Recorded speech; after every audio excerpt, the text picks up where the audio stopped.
About the concept of being an adult. I was talking about this with a friend recently, and the idea has just stuck with me so deeply that I feel like I have to say something about it. A lot of the time, I feel like when we tell people that they need to act like an adult, or when we bring up the idea of being an adult, a lot of the time it's just because we're saying you need to ignore your emotions. We see that you have a feeling, you have something that you're going through, something you're working through, and we want you to ignore it so that you can keep showing up for your job or keep showing up for your studies, keep showing up for some responsibility that we're giving you through being an adult, right? But just looking at the facts from a biological point of view, your brain is not developed when you turn 18 or even 21. It is complicated and there are different parts that develop at different rates, but ultimately your brain reaches maturity when you turn 25. So everything that you do before that, all the decisions that you make, decisions about your future, decisions about who you want to be, and decisions about who you are made with an underdeveloped brain, or a brain that still hasn't matured, is what I wanted to say. So why should you have to deal with this expectation of being an adult and getting everything right and to keep trying and ignoring your feelings when you don't have an adult brain yet? So what I think is, if we're gonna judge people based on this concept of adulthood, which is I think a benchmark or like a line that keeps moving, where is adulthood? I just wish that we could base that construct on some scientific knowledge, because there are researchers doing a lot of amazing work on understanding how the brain works and how much of that dictates how we act and how we carry ourselves in the world. I just think if we're going to have this concept of adulthood as a point of expecting you to get everything right, maybe we should move it towards 25. And this is why I think we shouldn't expect people who are under 25 to be making the right decisions about their future all of the time, because I wouldn't expect a child to make the right decisions all the time.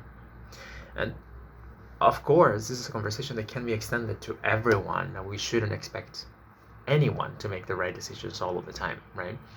But at least when we bring up adulthood into the conversation, maybe we should have some level or some kind of consideration for the people who are under 25.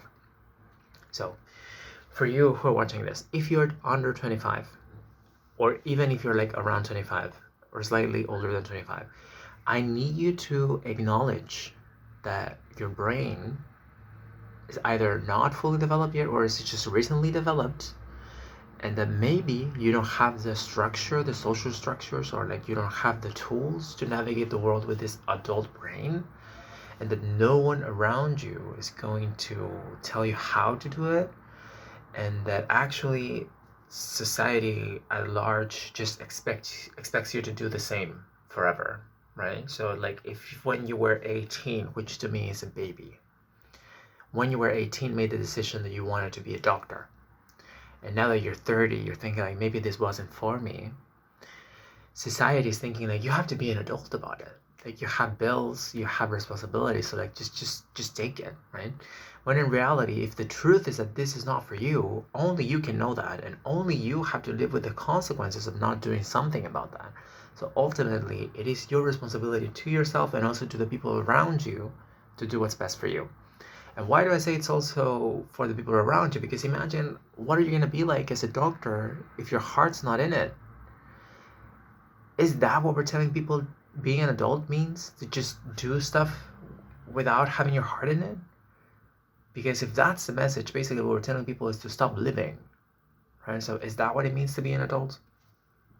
I don't know. I think we can have a better version of a better concept of adulthood that doesn't involve telling people to stop feeling their feelings, or to stop thinking about what they want, or to stop doing what they want. it's okay not to have all the answers, especially if you're under 25. There's like scientific evidence, and like you can read up on it if you want, about the development of the brain, how we hit like this fully developed brain basically when we're 25, and before that we're just not there yet. This is not an excuse to say that everything that you do before that is not a real thing, or that you shouldn't be held accountable for your mistakes before 25.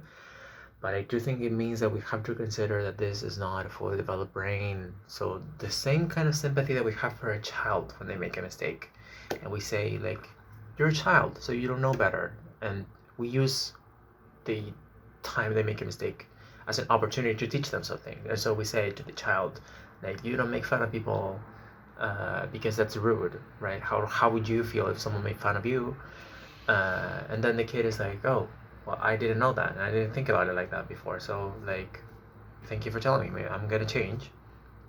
Hopefully, kids tell you stuff like that. Sometimes they don't really mean it, but still they're learning, right? So like, what I'm saying is like, with this consideration, we need to extend it, because it's not good for anyone to have people making decisions about their future that are so definitive, like the work they're gonna go into, when they're not really themselves yet.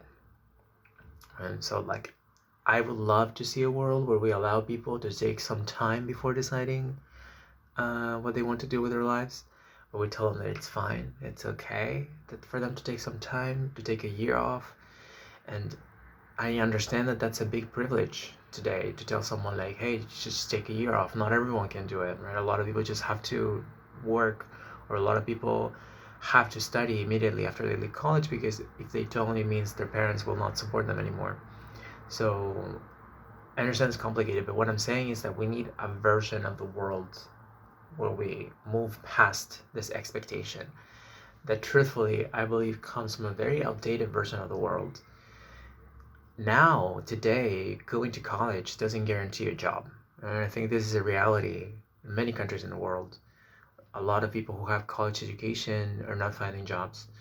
So before, we had this expectation that you had to get a college degree because it was almost like a guarantee that your future was set, that you were going to find a job, you're going to have a good life.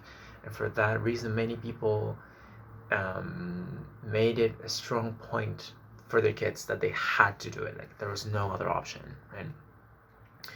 And maybe in that scenario where you're telling someone like, look, if you do this, invest 4 or 5 years of your life, and you're guaranteed you're going to get a job, you're going to have a good life after this, maybe under those conditions it's safe, and maybe you could argue that it's a good thing to do, even if people are sacrificing their youth for that.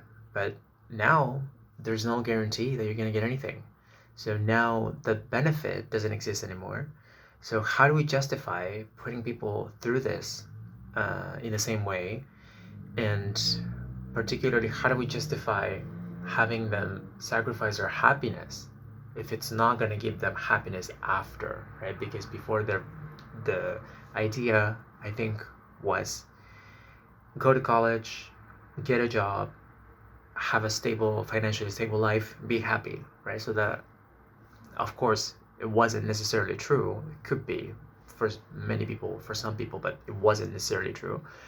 But now we're like, go to college, maybe get a job, never be able to afford a house. And that's the dream. That's what we're selling you. So for people who are deciding what to do with their lives, I think it's very important that you do it with your heart, and no one else can tell you what that is, unfortunately. And maybe it can be hard for you yourself to know what the thing you want to do is. And if that's the case for you, you should be taking time to figure it out. And you should surround yourself with people who are fostering a sense of self-discovery for you. And a lot of the time, that's not going to be your family, and that's not going to be your friends. It's not going to be your teachers, and it might not be anyone near you. It might not be anyone you know right now. So the challenge might be getting to know other people who don't know you, who don't know your past, and who can help you discover the things about you that actually matter to you. And if you have already figured out what you want, you have a big responsibility of sharing this with other people, sharing your story, telling them how it was for you, how it worked for you, and how it made sense for you. Because then you can show other people, like, so it is possible to do this thing that I want to do, or it is possible to follow my dream. I don't just have to follow the thing that everybody else told me to do, right? So again, I'm not saying that everyone should go against something. It's not something that an opinion that covers every case, because each case has its nuance, and you can make an argument for going for this college life and arguments against that. It's going to depend on the person, really. But my point is, if you are under 25, we have scientific reasons to believe that you might not be making the best decisions for yourself. And this doesn't mean that you should be just go crazy with your life, but it should mean that you should have some sympathy for yourself. And the way that kids have sympathy for themselves, you know, like I used to work with kids, and I heard them say a lot of time, like, I'm just a kid. So they're aware of not being there yet, and they say, like, I'm a kid, I'm just a kid. We're not telling kids, like, you decide your entire future today, right? And they know that's not expected of them, and they can use that social construct of, like, what it means to be a kid, what it means to be a child, as an argument against the responsibilities that are not for kids, right? And that's a beautiful thing, and I love that we have that for kids who get to experience that. It's a beautiful thing to just be able to say, like, look, I'm a kid, I don't need to figure this out today, right? And I think we should extend that to the young adult, and we should say, I'm a young adult. My brain's not fully developed yet, right? And you should maybe not use that, like, super scientific reason with people, but, like, if you have young people in your life who are under 25 and over, I don't know, I would say 18, understand this is a very difficult time for everyone, and have compassion for them. It's sort of like being a teenager still in many ways. So maybe we should just extend the meaning of being a teenager until, like, well into your 20s. And we should do it with love, I think. What I see is that a lot of people are just very hurt because they haven't been treated with love. And there was, generally, if you're lucky enough to live in a world or in an environment that looks after kids, you're shown love all of the time. You're shown love by your teachers, by your parents, by your friends. And so love is, like, in the language around you, and you understand it and you use it. But then you become an adult, or you become a teenager, and suddenly love starts, like, escaping you, or, like, people start keeping love from you because now you're older, so now you have to do more adult things because we're preparing you for this adult world, right? So again, we're just taking things away from you so that you're going to be unhappy, and we're taking you into this unhappy life now. So now you can't afford love, you can't afford to be heard, and you can't afford to just exist, right?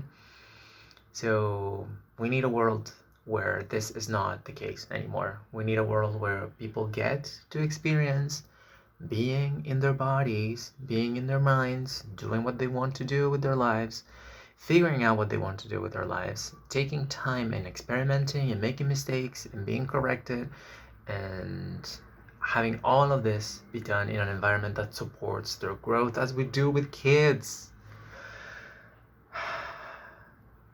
Why is it so easy to do it with kids, but we can't do it with other people? That's my question today. And as a teacher, I've worked with kids, and I work with teenagers, and I work with adults, and everything that I do is just so obvious to me that you have to do it with compassion and love, because I think otherwise, how are people going to do anything? And so for me, it is obvious that we should extend the same level of kindness that we do a kid, you know? And this makes me think about something that I've thought of for a long time, which is that the way humans are meant to exist is to exist in clans. And a clan is not a selective group. It's just a group of people that live together. So we have babies, we have toddlers, we have kids, we have teenagers, we have adults, we have old people, we have everyone just existing together, being in proximity with each other, interacting with each other, and witnessing and helping each other, growing together, right? So when we existed in that way, we had the wise voices of the people who were older than us and we had the wise voices of the people who were younger than us there. They were just part of our existence. You couldn't escape because it was there, and you wouldn't want to escape it. Your sense of who you are, your sense of being was bigger than you. It was your being was also the people in your clan. You were all a collective being, right? And in that situation, you were constantly getting to interact with kids, getting to interact with people of other ages. And I fully believe that people treated each other with a lot more kindness than we do today, because they just saw the consequences of what they did to other people. So today we get to hurt other people and then we don't see the consequences, right? The other person has to suffer in silence, or suffers on their own, or suffers with their community, but you don't see what you did to other people, right? And I think humans are meant to see the impact that we have on each other. And so when we lived in these smaller communities, you saw the older person who gave a piece of advice to someone younger, they could see it in effect after. They could see this person changing, or they could see this person following their advice or not following their advice. And it was a direct impact that was part of this collective being, which is truthfully, I think, the way humans are meant to live. It's how we lived for the longest period of our existence as humans. So can we get back to something like that, is what I'm wondering now. And unfortunately, my answer right now is no. The world has just changed in a way that it can never get back to what it was. But I do believe that we can create systems, or we can create dynamics that maybe don't exist today, that incorporate these elements that we need, and also the qualities of the real world. So we would have to incorporate stuff like social media into this discussion, or, my God, even AI today, right? So all of these things should now be part of this new system, in which you understand that your community might be bigger, or might not look as clear cut as it did before, but it is a community, and like, you are having impacts on other people, whether you see it or not. And I believe opening yourself up to receive advice from other people, receive perspectives from other people, and have conversations and agree and disagree, just as much as you do that for other people. So that you offering yourself up to give advice, and like bringing things up with people and telling them like, look, I went through this thing, and like, this is what I did. And I know this is a cliche about in the environment of education, people say that they learn from their students, right? The teachers say like, oh no, it's me who learns from their students, right? And I think maybe some people say it without meaning it, but I 100% believe that's true, because the kids haven't been beaten by life the way adults have. And again, the concept of adulthood is just something made up. Like, the consciousness is still the same. I think it's like, it's not linear. It's not necessarily like, oh, okay, I'm a kid now, I'm gonna be an adult. This is just how much love do we give this person? It's gonna be based on their age, right? And I understand that there's probably an evolutionary reason to why we have more sympathy towards kids and towards older people, as opposed to these concept of adult. And it might be, yeah, because you needed the adult to be stronger, right? The adult needed to be doing most of the heavy lifting for the clan to work, right? And today, we need the adults to be doing the heavy lifting for the collective, which is like this super clan, or I don't even know what to call it, but it's just this like immense clan of people that are being impacted by what you do. I just want you to imagine a bus driver, for instance. This bus driver is helping so many people get to their jobs, get to their destinations, get to the schools that they go to, or get to wherever they're going. that this one person has a huge impact on so many people's lives, and they're taken for granted. But if the same person existed in this smaller structure, there would have never been so many people impacted by this person, right? So this is why I argue that today what we have is this mega clans where multitudes of people are impacted by what other people do, and it is just so many people that we don't get to see them, right? Or we don't get to really know them. Going back to the example of the bus driver, this bus driver might take the same people multiple times a day or multiple times a week or a month, right? And so this bus driver is part of a clan for so many people that maybe don't even know it. Now think about a doctor, think about a teacher, think about a politician, think about all of these people, which is basically all of us, who are making decisions and doing things that affect others. We are basically building like this mega web of clans and affecting one another, whether we see it or not.